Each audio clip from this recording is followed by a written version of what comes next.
오늘 함께 나눌 말씀은 창세기 1장 27절에서 2장 3절까지입니다. 함께 읽겠습니다.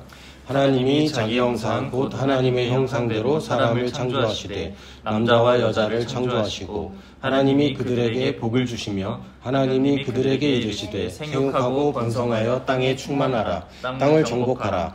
바다의 물고기와 하늘의 새와 땅에 움직이는 모든 생물을 다스리라 하시니라.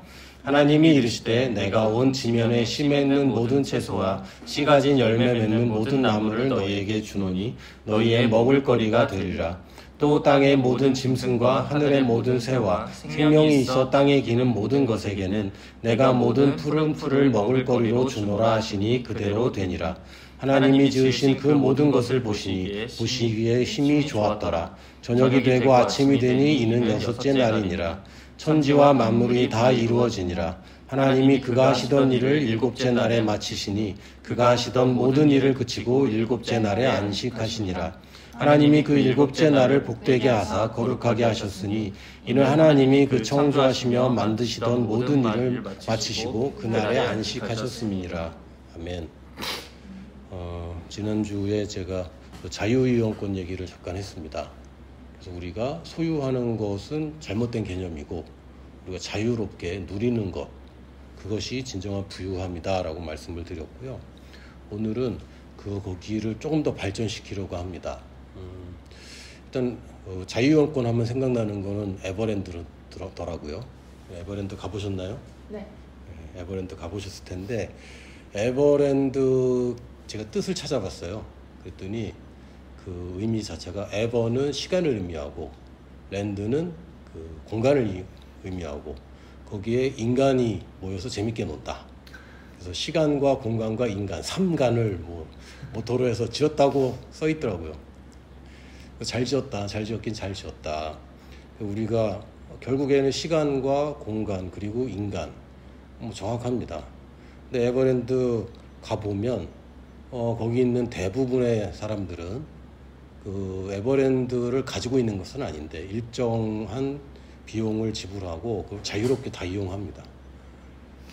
이건 안 돼요, 저건 안 돼요, 그런 건 없어요. 다 이용할 수 있습니다. 그렇다고 마음대로 이용할 수 있는 건 아니고 그 안에 또 규칙이랑 규정이 있죠. 저희 막내가 에버랜드 가는 걸 별로 안 좋아했던 시절이 있었는데 키가 안 됐을 때 대부분이 최소 110cm 그리고 조금 위험한 건 130cm 요게 안 되면 못 타요. 그러니까 가면은 자기는 재미없다 이거지. 그런데 최근에 갔을 때 지금까지 타본 경험이 없으니까 재미를 몰랐잖아요. 계속 타는 거예요. 내려오면 뛰어가서 또 타고 뛰어가서 또 타고 바이킹도 지난번 처음 탔거든요. 저도 오랜만에 탔더니 토 쏠리더라고요. 막 거지럽고 멀미가 나갖고 힘들었는데 우리 막내는 또 타도 되냐고. 그래서 저는 그냥 계속 벤치 워머, 벤치에 앉아있고 얘는 뛰어가서 타고 내려가서 뛰어가서 타고 내려오고 뛰어가서 타고 내려오고 이거 한 6, 7번 하더라고요. 이제 자유이용권이 그런 거죠. 자기 마음입니다. 자기가 모든 것을 다 타볼 수도 있고 하나만 많이 타볼 수도 있고 자유이용권이라는 것은 규칙과 규정 안에서 자유롭게 쓰는 것, 이것이 진정한 자유이용권입니다. 그런데 시간과 공간이 유한하잖아요. 그렇기 때문에 전략이 필요합니다.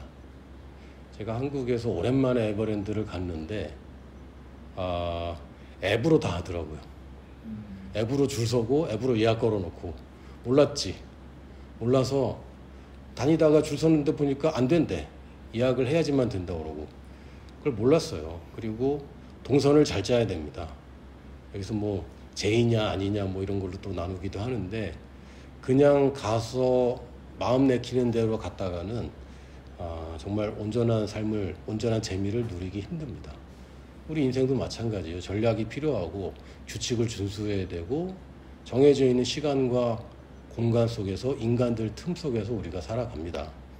에베소서 5장 15절에서 17절에 이렇게 어떻게 돼 있냐면 그런즉 너희가 어떻게 행할지를 자세히 주의하여 지혜 없는 자 같이 하지 말고 오직 지혜 있는 자 같이 하여 세월을 아끼라. 때가 악하니라. 그러므로 어리석은 자가 되지 말고 오직 주의 뜻이 무엇인가 이해하라. 그래서 그냥 우리가 막 사는 게 아닙니다. 그냥 한 번 사는 인생이기 때문에 더 전략이 필요하고 한 번 사는 인생이기 때문에 낭비해서는 안 되는 거죠. 우리가 부지런해야 되는 이유는 부지런하게 살아서 뭐 돈을 많이 갖겠다. 그것보다는 우리가 지금 자유이용권을 가졌는데 최대한 이용해야 됩니다. 특히나 그 에버랜드 리뉴얼 기간이 다가오고 있거든요. 예수님 곧 오시면 이 땅은 어차피 허물어지고 새하늘과 새 땅이 올 텐데 그때까지는 이거 잘 즐겨야 돼요. 그러므로 우리가 단지 부지런히 일해라, 청지기로 부지런히 일해라 이런 개념보다는 주어진 시간과 공간과 사람들 사이에서 나는 내 것을 최대한 사용해야 되겠다. 최대한 누려야 되겠다. 한 번밖에 없는 인생을 잘 살아야 되겠다. 그래서 세월을 아껴야 되는 것이고 그래서 주님의 뜻이 무엇인가를 우리가 알 필요가 있습니다. 왜요? 하나님이 만드신 세계이기 때문에 자연적으로 만들어진 세계라면 우리가 창조주의 뜻을 발견하지 못해도 상관없습니다. 그런데 이건 의도대로 만들어졌잖아요. 의도된 기능이 있는 것이고 의도된 목적이 있습니다. 시계라는 것은 시간을 평가하는, 시간을 재는 기능이 있습니다. 특히 스탑워치라는 것은 딱 시간을 정해놓고 정확한 시간을 어떤 구간을 재는 데 특화되어 있는 거죠. 저는 지난주부터 그 스탑워치를 앞에다 놓고 설교를 시작했는데 지난주에 30분 내로 끝내는 것을 성공했습니다. 그 기능이 있는 거예요. 근데 이 단추가 많으면 굉장히 헷갈리기도 합니다. 그럼 많은 것이 좋을까요? 적은 것이 좋을까요? 기능이 많은 것이 좋을까요? 기능이 적은 것이 좋을까요? 어려워도 많은 게 좋겠죠. 어려워도 기능이 많은 게 좋을 겁니다. 더 좋은 것은 뭐 간단한데도 기능이 많으면 제일 좋겠지만 우리가 인생 사는 게 복잡하기도 하고 어렵기도 한데 더 큰 도전이 있다는 것은 더 큰 기능과 더 큰 혜택이 있다는 뜻입니다.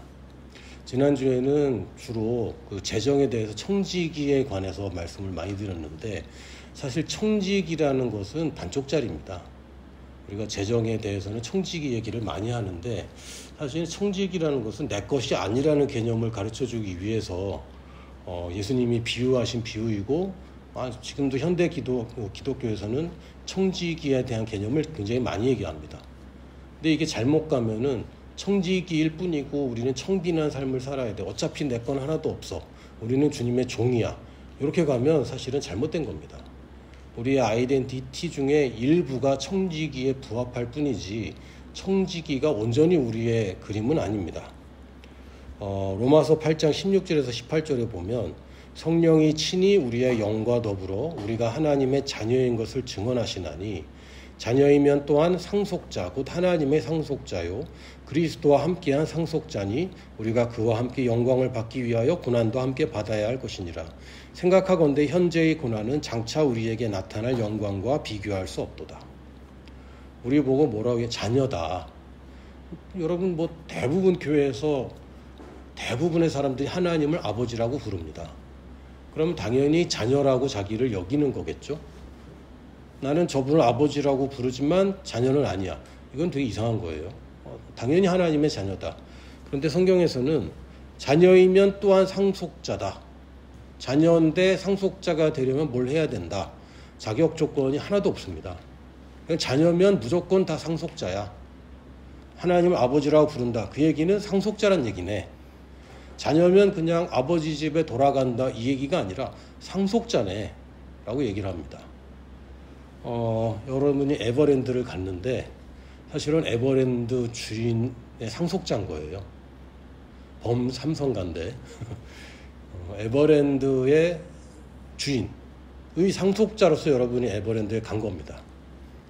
그러면 그냥 놀러 온 사람하고 마인드가 같을까요? 다를까요? 다르겠죠.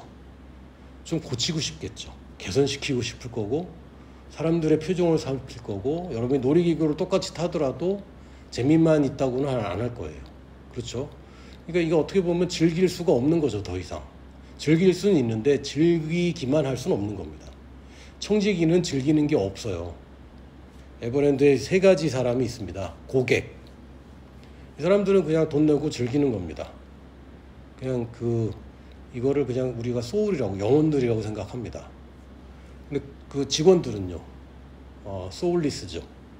최근 뭐 몇 년 전에 소울리스 좌라고 에버랜드의 그 아마존 익스프레스인가 거기서 뜬 그 아가씨가 한 명 있었습니다. 제가 알기로는 용인 출생이고 기흥고등학교 졸업했고 뭐 이렇게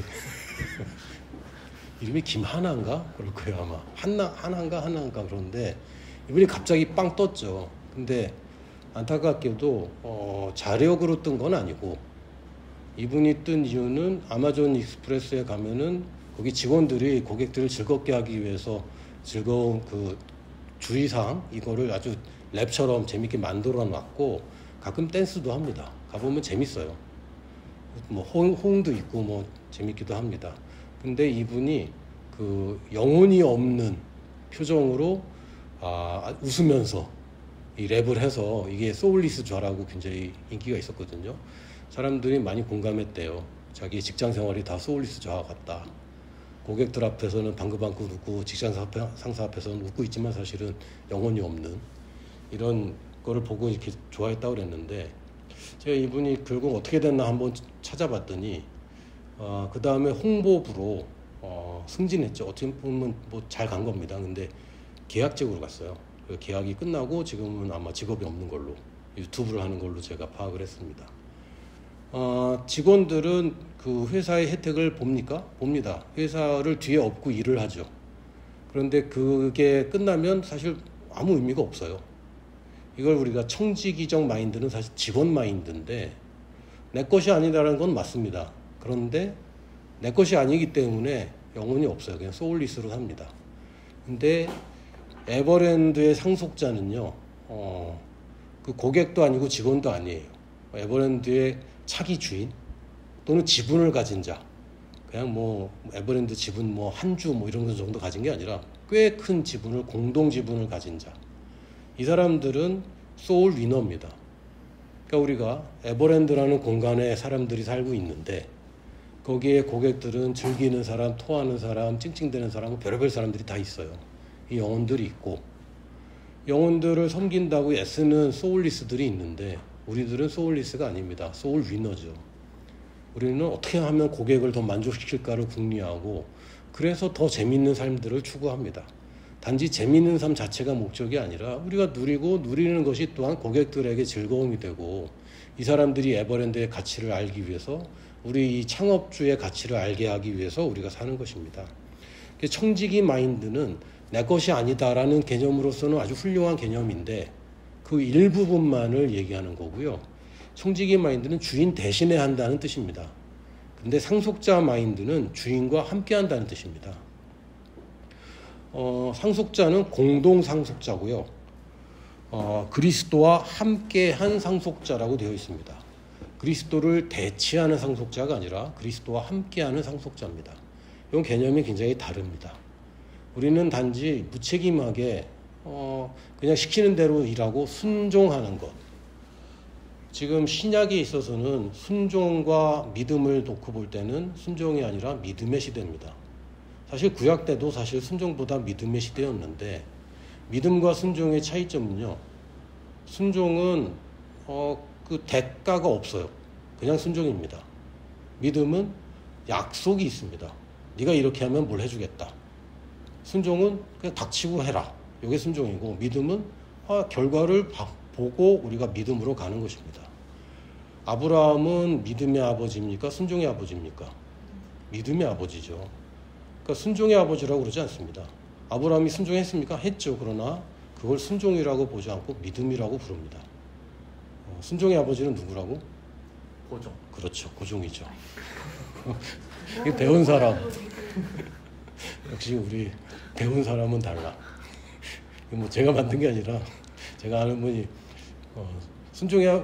아브라함은 믿음의 아버지입니다. 순종의 아버지는 없어요. 그랬더니 순종의 아버지 있다고. 누구냐고 그랬더니 고종이라고. 그래서 저도 빵 터진 적이 있습니다. 우리는 믿음으로 사는 것인데, 믿음이라는 것은 책임을 지는 겁니다. 순종은 무책임해요. 시키는 대로 했는데 뭐 그다음엔 없는 거죠. 잘 되고 안 되고 그건 뭐 나랑 상관없어요. 믿음은 나도 상관이 있어요. 그 단지 청지기가 아니라 우리가 상속자 마인드를 가져야 됩니다. 근데 대부분의 사람들이 청지기 마인드도 안 되고 있어서 교회에서 청지기를 계속 강조하다 보니까 상속자까지 넘어가지 않는데, 우리는 청지기를 넘어선 상속자 마인드를 가지는 것입니다. 다시 얘기하면 이 땅에 있는 일어나는 일을 내가 다스리고, 다스린다는 얘기는 내가 책임진다는 뜻입니다. 그리스도와 함께 다스리고 그리스도와 함께 영광을 누리는 거예요. 그래서 우리는 남다른 인생을 살 수밖에 없어요. 그냥 고객이랑은 우리가 다른 인생을 삽니다. 고객들은 그냥 어떻게 하면 잘 놀까 생각하는데 우리들은 그것보다 더 너머의 것을 보죠. 직원들의 안색도 살펴야 되고, 여기에 그걸 성경에서 뭐라고 했냐면 현재 고난도 함께 받아야 되는 거야. 상속자는 책임이 있어. 그렇기 때문에 남들처럼 무책임하게 그냥 놀고 즐기고 욜로 하는 게 아니라 우리에게는 책임이 있고 그 대신 영광이 있는 것이죠. 그래서 에버랜드가 잘 되면 잘 될수록 우리는 지분이 커지는 것이고 우리의 자산이 높아지는 것입니다. 근데 저렇게 잘 많이 못 놀았어요. 그런 것 중요한 게 아니죠. 이분들은 돈을 내고 노는 것이고 우리는 놀면서도 지분을, 자본을, 재산을 하나님의 상급을 늘리는 것입니다. 그러려면 당연히 남들과 다른 마인드를 가져야 되고, 그거를 가지고 나는 너무 힘들어. 남들은 세금만 내면 되는데 우리는 세금에다가 11조까지 내야 돼. 그리고 세전이냐 세후냐 이거 굉장히 중요해. 이런 생각들은 사실은 자기가 상속자라는 생각이 없는 거예요. 그냥 청지기 마인드까지는 가는데 여전히 아까운 마음을 가지고 있는 거죠. 그래서 제가 이 IAM에 관한 것은 1년에 두세 번씩 꼭 다시 설교를 계속하는 부분입니다. IAM. 그래서 I는 아이덴티티를 얘기합니다. 오늘 읽은 창세기 본문에서도 중요한 것은 뭘 해라가 아니라 제일 먼저 하나님이 자기 형상, 곧 하나님의 형상대로 사람을 창조하셨다. 이걸 두 번이나 강조하셨어요. 하나님이 자기 형상이면 하나님의 형상인 건 당연하지 않습니까? 근데 성경에 쓸 것도 많은데 이걸 두 번 썼습니다. 하나님이 자기 형상, 곧 하나님의 형상대로 사람을 창조하셨다. 우리는 누구인가? 하나님의 영으로 재창조된 거듭난 사람입니다. 하나님의 상속자입니다. 이거는 확인하고 또 확인하고 계속 확인해야 되고 매일 확인해야 되고 자기가 누구인지는 계속 확인해야 됩니다. 왜냐하면 세상에서는 당신이 하나님의 아들이군요 라고 얘기해 주지 않거든요. 당신은 우리랑 다른 사람입니다 라고 얘기해 주지 않습니다.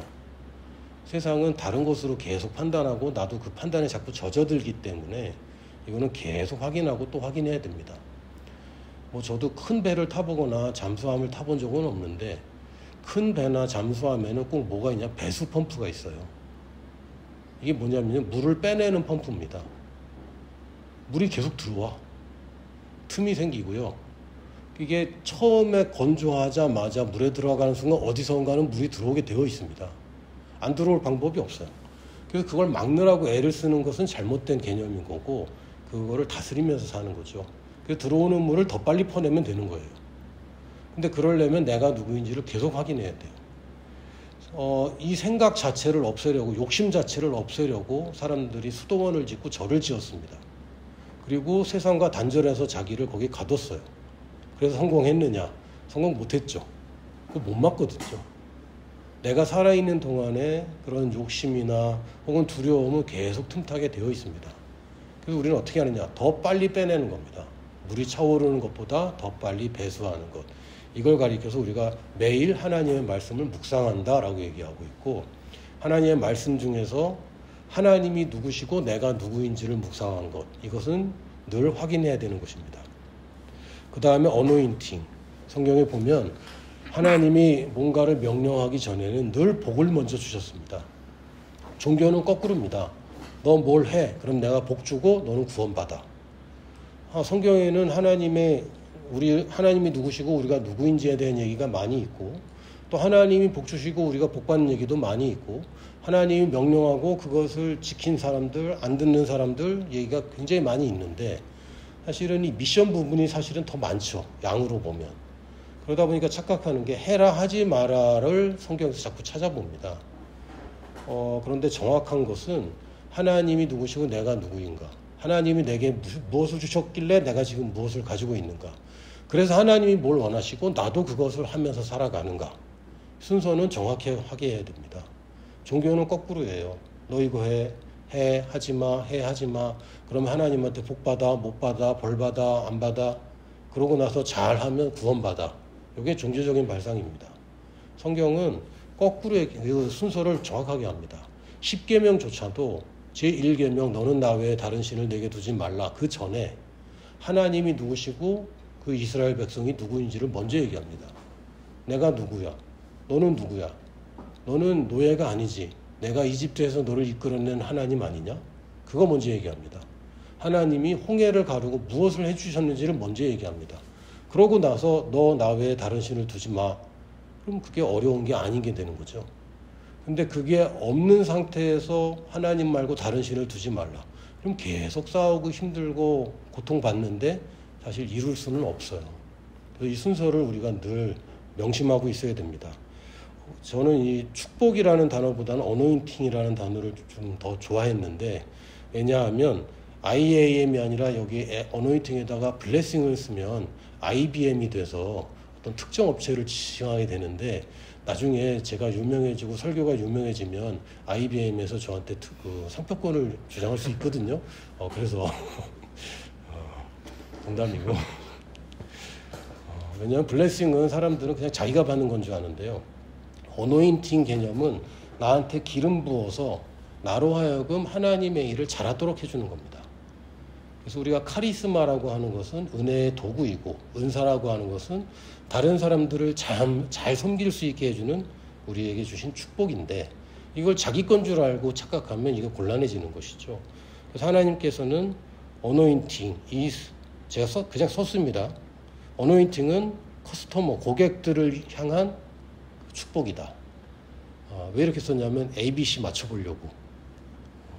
어노인팅은 블레싱인데 커스터머를 위한 겁니다. 애를 많이 썼죠? 그리고 나서 그 다음에 미션을 주세요. 하나님 전 좋은 분입니다. 나한테 뭘 하면은 뭘 줄게가 아니라 뭘 줄 테니까 넌 해라.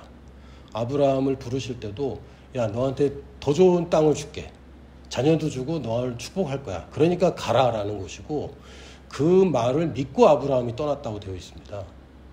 그러니까 아브라함이 그냥 너 가. 왜요? 그냥 시키는 대로 가. 이렇게 간 게 아니에요. 만약에 그랬으면 이거 순종의 아버지죠. 그러나 아브라함은 믿음의 아버지입니다. 심지어는 어느 정도였냐면 이삭을 죽이라고 할 때 이삭을 죽이면 뭘 주겠다는 얘기도 안 했거든요. 근데 아브라함은 지금까지 자기가 받아온 말씀들을 의심하지 않았습니다. 이 아들이 축복의 아들이고 이 아들로 말미암아서 큰 민족이 생길 거다라는 약속을 믿었고 이미 그걸 받은 거죠. 근데 아들을 죽이라고 하니까 아브라함의 논리로는 그러면 하나님이 살리겠구나 라는 논리로 믿음을 발휘했습니다. 그래서 아브라함이 성경에 기록된 최초로 인간, 아들의 부활을 믿은 사람이 됐어요. 아들의 부활, 그리스도를 상징하는 것이고, 그래서 아브라함이 예수 그리스도의 조상이 되고 믿음의 조상이 됩니다. 그래서 하나님께서 우리에게 원하시는 것은 너는 누구이고 내가 너한테 이런 축복을 주었으니까 그러므로 이걸 하라고 그럴 때 그것을 믿음으로 우리가 취하는 것입니다. 미션은 5가지로 창세기에서 얘기합니다. 첫 번째, 생육하라. 이거는 열매 맺으라 이런 뜻인데, 열매 맺으라는 뜻은 사실은 성장하라라는 뜻입니다. 열매를 그냥 맺을 수 없고 성장하지 않으면 열매를 맺을 수 없고요. 성장하면 열매는 무조건 맺게 되어 있습니다. 만약에 성장했는데 열매를 못 맺는다. 이건 뭔가 병이 있거나 장애가 있는 것이죠. 그 정확한 또 그 정상적인 것은 성장하면 열매는 따라오게 되어 있습니다. 시냇가에 심겨 있으면 철을 따라 과실을 맺게 되어 있습니다. 과실을 맺으려고 애를 담으면 힘든 거죠. 직장 생활할 때 힘든 것 중에 하나가 뭡니까? 성과를 내라. 특히 영업직에 있는 분들은 늘 그 목표를 적어놓고 그거 달성하려고 애쓰잖아요. 사실은 이거 좀 고쳐야 됩니다. 그 직원이 성장하면 성과가 나게 돼 있어요. 그리고 좋은 직장들은 그걸 잘 알죠. 그리고 직원을 성장시킵니다. 좋은 상사들은 부하 직원들을 이렇게 성장시킵니다. 그러면 당연히 성과는 따라오게 돼 있어요. 그래서 우리가 크리스찬으로서 성장하는 비결은 잘 먹고 단련하는 것입니다. 잘 먹기만 하면 어떻게 되죠? 대사증후군 생기죠. 그건 좋은 게 아닙니다. 잘 먹고 단련하는 것. 연습하고 훈련하지 않으면 성장하지 못합니다. 그리고 이 치유의 은사가 나타나기 전까지 병든 자에게 손을 얹지 않으면 치유의 은사는 계속 나타나지 않습니다. 여러분이 되든 안 되든 복음을 전하지 않으면 여러분은 영혼을 구원할 수 없습니다. 영혼을 구원한 다음에 전도할 수 있게 되는 게 아니고요. 전도하다 보면 영혼 구원이 따라오게 되어 있습니다. 그래서 하나님께서는 영혼 구원하라고 하지 않으셨어요. 전도하라고 하셨죠. 복음을 전하라고 하셨지. 그렇죠? 복음을 전하면 영혼 구원이란 열매는 따라오는 겁니다. 이거 잘 먹고 단련하고 되든 안 되든 그것을 하고 있으면 결과는 따라오게 되어 있습니다. 두 번째는 번성하라. 이건 멀티플라이라고 할 수 있는데 사실 한국말로 하니까 생육하라, 번성하라 무슨 차이인가 어렵습니다. 그런데 영어로 하면 조금 더 쉽더라고요. 생육하라는 것은 프루츠, 열매를 맺어라. 즉 성장하라는 것이고 번성하라는 것은 번식해라, 재생산해라. 다시 얘기하면 제자를 만들라 이런 뜻입니다. 우리가 성장하기 전에 제자 만들기는 쉽지 않습니다. 특히 성장을 안 하기 시작하면 더 이상 제자가 탄생하기 어렵습니다. 성장과 제자는 맞물려 있는데 성장하다 보면 어느 순간부터는 여러분이 제자를 키울 수 있게 됩니다. 저는 저희 셋째 딸을 보면서 제자 삼는 게 이런 거구나 많이 배웠습니다. 막내가 있는데 막내는 저의 제자는 아니에요. 막내는 언니의 제자입니다. 언니가 다 키웠거든요. 물론 뭐 다 키운 건 아니지만 꽤 많은 시간 언니가 돌봐줬습니다. 그리고 지금도 언니의 돌봄을 받고요. 근데 뭐 언니가 요새 사춘기라 중2니까 이해해줘야죠. 가끔 잔소리를 하는데 무섭습니다. 동생을 막 갈구는데 아주 뭐 눈물이 뚝뚝뚝 떨어지게 막 갈구기도 합니다. 근데 웃기는 건 자기도 못하는 걸 막 잔소리를 해요. 그런데 어쨌든 간에 자기가 잘하는 것만 가르치면 제자가 어떻게 나오겠어요. 부모가 자기가 잘하는 것만 자녀들에게 얘기하면 자녀들이 어떻게 부모를 뛰어넘는 자녀들이 나오겠습니까? 어차피 우리가 제자 삼을 때 우리를 능가할 제자들을 삼는 것인데 우리가 못하고 있는 것이 있을지라도 제자를 삼는 것입니다. 그래서 내가 완성을 시킨 다음에 내가 어느 정도 성숙한 다음에 제자를 삼아야지 아닙니다. 성숙하면서 제자를 삼는 것입니다. 그러고 나서 땅에 충만하라. 땅에 충만하라는 것은 한 곳에 집중되어서 높아지고 쌓여서 깊어지라는 얘기가 아닙니다. 이건 넓게 빈 곳을 채우라는 얘기입니다. 이 충만을 잘못 이해하면 자기가 이미 충만한데도 더 충만 이러고 있어요. 많은 크리스찬들이 이런 삶을 사는데 재정적으로 더 충만하게 아닙니다. 지금 흘려보내기 시작하십시오. 빈 곳을 채울 때 여러분은 통로가 되어서 여러분이 마르지 않게 됩니다. 근데 나를 더 채우고 하는 것은 계속 욕심을 불러일으켜서 더 채워졌으나 만족하지 못하는 인생을 살게 돼요. 그게 아니라 우리는 빈 곳을 채우는 삶을 사는 것입니다. 빈 곳을 채우려면 빈 곳으로 가야 되겠죠. 누군가가 가야 되는데 그래서 보내든지 가든지 둘 중에 하나의 일을 우리가 하게 되는 것입니다. 근데 성장하지 않았는데 가면은 곤란해요. 성장해서 남의 어느 정도 성장해야 되느냐, 제자를 삼을 정도까지는 성장해야 됩니다. 그래서 다른 사람을 성장하는 걸 도울 수 있을 정도까지 성장하면 이 사람은 이제 빈 곳으로 가도 됩니다. 빈 곳에 가서 그곳을 채우는 것이죠. 저도 참 안타까운 것 중에 하나가 제가 이제 라오스 현장에 있을 때 선교사님들하고 이제 교제를 하다 보면 대부분 목사님 출신들이 많아요. 여전히 한국은 특히 남성 선교사님들 보면 목사님, 선교사님이 참 많은데 이분들이랑 이제 얘기를 하다 보면 안타까운 점이 두 가지인데 첫 번째는 누군가의 제자가 아닌 거예요. 신학교 나오고 어떤 교회에서 부목사하고 이렇게 몇 군데 하다가 이렇게 해서 오신 분들이 많아서 파송교회가 있을 수는 있는데 누군가의 제자가 아닌 경우가 굉장히 많더라고요. 거의 90%가 누군가의 제자가 아닙니다. 선교사님은 누구 제자입니까? 물어보면 이분들이 신학교 때 교수님 얘기하고 자기가 배운 어떤 목회의 자기가 섬겼던 그런 담임 목사님 얘기하는데 제가 생각하는 그런 제자의 개념이 아닌 거예요. 그러니까 제자를 삼는데도 되게 어려움을 겪는 거죠. 또 하나는 실제로 전도의 경험이 없어요, 목사님들이. 목사님들이 그 성도들 만나느라고 불신자 만날 기회가 없어요. 많은 경우 목사님들이 불신자를 만나는 시간보다 신자들 만나는 시간이 훨씬 압도적으로 많습니다. 성도들이 데려온 사람에게 복음을 전하는 일은 꽤 있는데 사람을 만나서 친구 사귀고 이 사람을 전도하고 하는 프로세스를 겪어본 분들이 거의 없더라고요. 그러다 보니까 선교지에서도 사람을 만나고 전도한다기보다 프로그램을 만들어서 자꾸 초청해서 만나려고 하는.